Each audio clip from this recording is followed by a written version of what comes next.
Okay, so this is it's been a while. It's been a while since I've done a Square video. Hello everyone.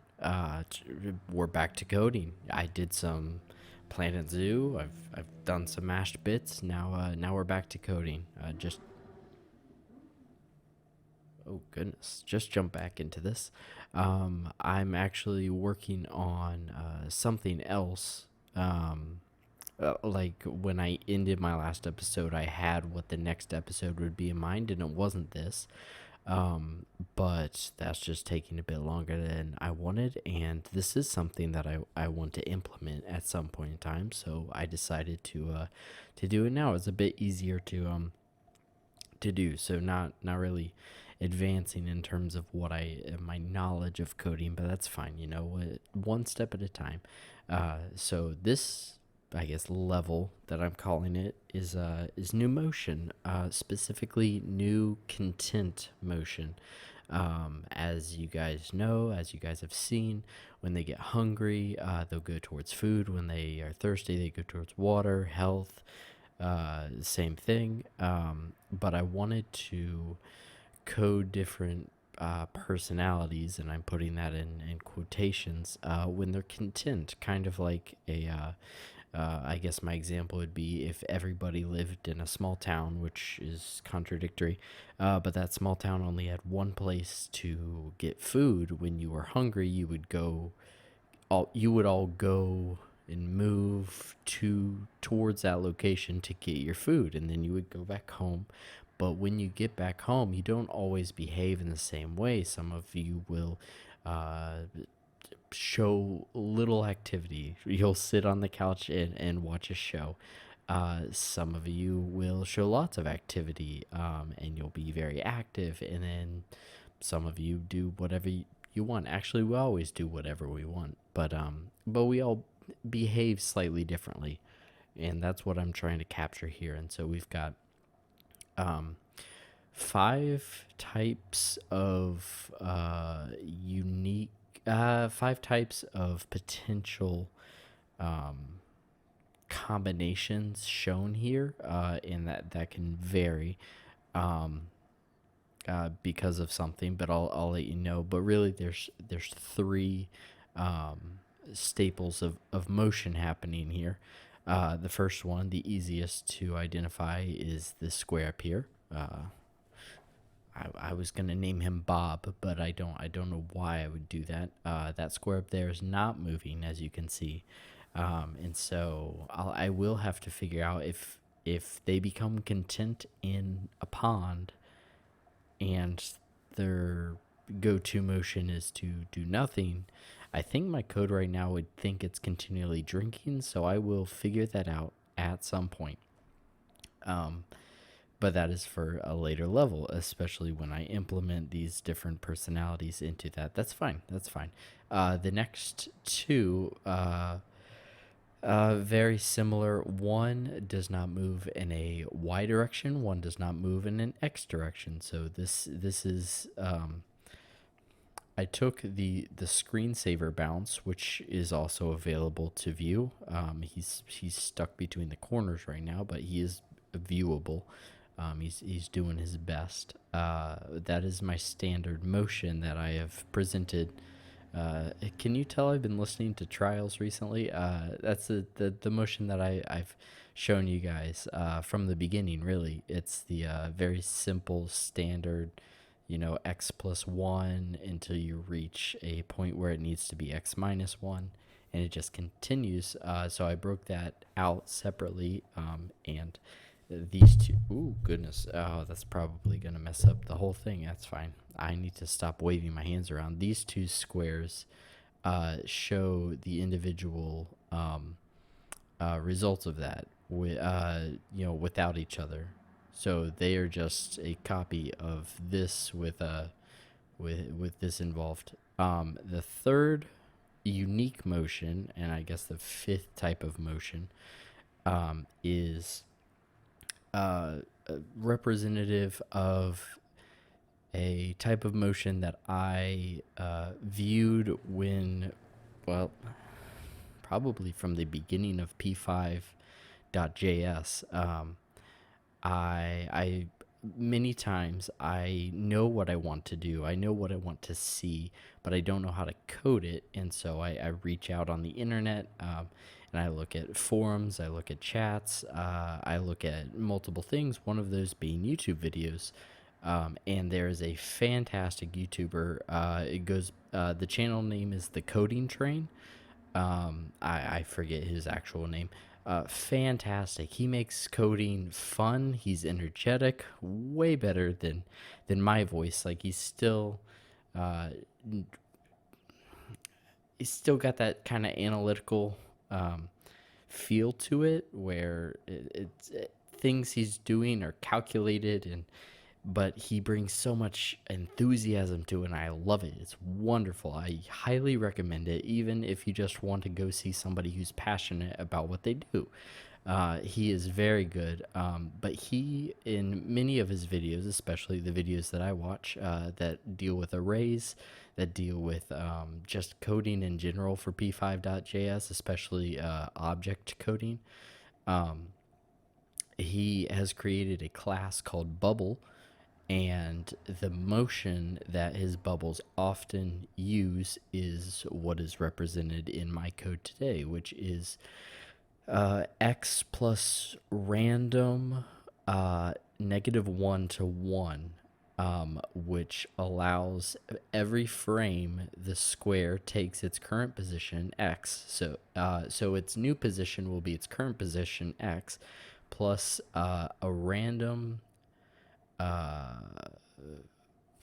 It is not. They don't have to be integers. It does not have to be -1, 0, or 1. It can be as you see, they don't always move in the same increments. Sometimes they move in larger increments. So any potential number between -1 and 1. And if I'm wrong about that, and they do move in integers, I'm sorry. Um, but it is not my understanding that they move only in -1, 0, or 1. They can move in fractional integers too, or fractions as well. But I could be wrong about that. That wouldn't actually make sense in regards to pixel size. So I could be very wrong about that. But nonetheless, that is where that code comes from.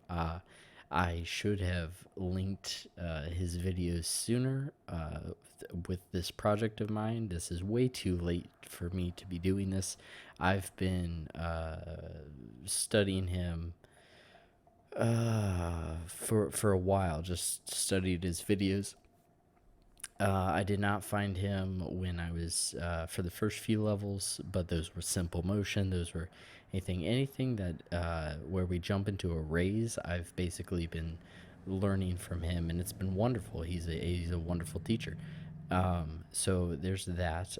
The one way that I am, and I'll click this again, and as you can see, as you can see, they've only been able to access two types of motion here. So each square in the array will have a content personality, I'm calling it. Okay, this is, I got no bubble motion. Okay, you know what, we'll go with this for a little bit. Each square in the array, each object in the array will have a content personality. That personality is chosen at random between numbers 0 and 4 at this current time. And that will change. And that's why every time I click play, it's slightly different, which might be a problem when coding and trying to figure out at what point things go wrong in the future. But right now I enjoy it. I enjoy things being having an element of randomness. It's fun. So yeah, I guess I don't want to be long-winded, but that's what I did this week. Cause why not? One thing I will say, and I don't know if it's possible. I will have to watch a lot of videos. Obviously, I can assign a personality to each of these squares at random, One of my hopes, which I doubt will happen, as you know, my last level was reproduction, where two squares can bump into each other and make a baby square. Uh, I would love to mimic simple genetics. Uh, I don't think that's possible with this program. It's definitely not possible with my current understanding. In that sense, we would actually just take the three unique identifiers, no motion at all, so stagnant, um, motion in either direction, being uh, one identifier, and then a bubble motion. And I would then have two slots that would introduce an X and a Y slot to introduce motion in either direction. So that would actually create, a stagnant square. Reproduces with a fully moving square and could possibly produce a square that only goes left and right, or a square that only goes up and down. Um, Bubble being, I don't know if, let's see, nothing would be dominant or recessive, of course, if I even get this to work. Bubble would be interesting because I would then have Bubble be I'll call it Bubble. That's probably rude of me not to. I don't know. I feel like it's trademarked. It's not by this man, but that's fine. But technically that is moving in a random -1 to 1 motion in both directions. So I would then break it down, and it could maybe only move in a -1 to 1 random direction in the X axis, but not in the Y axis, or it could move freely in the X axis, but bubble motion in the Y axis. So I can expand on that. I can also try to figure out different different uh, unique motions that I could attribute to a content motion. And again, these are only content. So if they're hungry, if they're thirsty, if they're hurt, they will not behave in this manner. So this will be something you see very little with my coding right now, until I extend their ability to withstand the absence of food or water.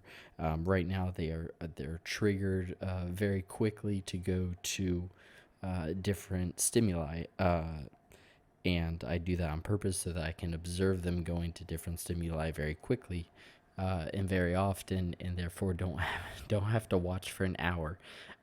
But if I extend those durations where you can go without eating for a minute, then I will see content personalities more often. So that will be a thing that I just have to figure out in the future. But until I get my next code to work, and I am excited about my next code because that is a personality trait of its own. If I get it to work, uh, actually two personality traits of their own. If I get it to work, I am very excited for it. But I wanted to show you guys this and leave you at that. So I hope you have a wonderful week, wonderful month. I have no idea when I'll get back to you.